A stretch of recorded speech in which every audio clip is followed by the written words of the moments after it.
Central banks have no interest in personal data, BIS official says while promoting CBDC. The Bank for International Settlements has been calling on countries to prepare for CBDC as governments face backlash over privacy concerns. Retail central bank digital currencies (CBDC) have drawn criticism from lawmakers and the public around the world over privacy concerns. Unlike the private sector, central banks have no interest in personal data, Bank for International Settlements official Cecilia Skingsley said Tuesday. She urged people to stay open to technological innovation. Central banks have no interest in personal data, said Bank for International Settlements BIS official Cecilia Skingsley on Tuesday, seemingly looking to quell privacy concerns surrounding national digital currencies. The central bank group has been pushing governments around the world to continue work on central bank digital currencies (CBDC) to prepare for the future of payments. However, monetary authorities in major jurisdictions like the U.S.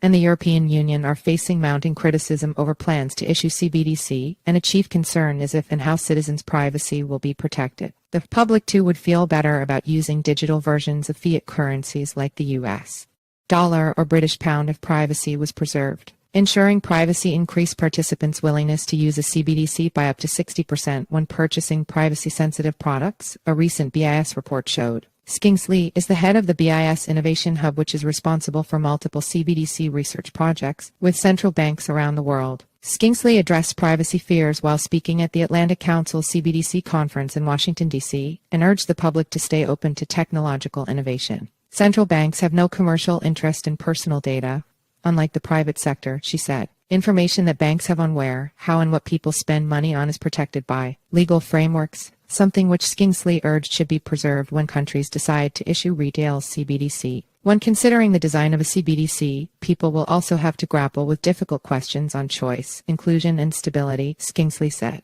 But innovation usually takes us to new places and opens up possibilities that were not there until a new technological breakthrough has happened, she added. Some people are concerned that retail CBDC could cause bank runs, where too many people withdraw their money at the same time, putting pressure on banks' liquidity. With the right provisions like fast-acting crisis management tools and limits on fund withdrawals, CBDC won't necessarily increase the possibility of bank runs, Skingsley said. Wholesale CBDC, which are another type of currency used only between banks, could be a game-changer for cross-border payments, she added, pointing to BIS Innovation Hub projects like Jura, Dunbar, and M-Bridge as examples. Based on our findings, benefits from issuing a wholesale CBDC could include operational transparency, faster settlement, and less risk, Skingsley said. The BIS will on Wednesday publish the conclusions from Project Turbulent, which proposes new privacy solutions for retail CBDC,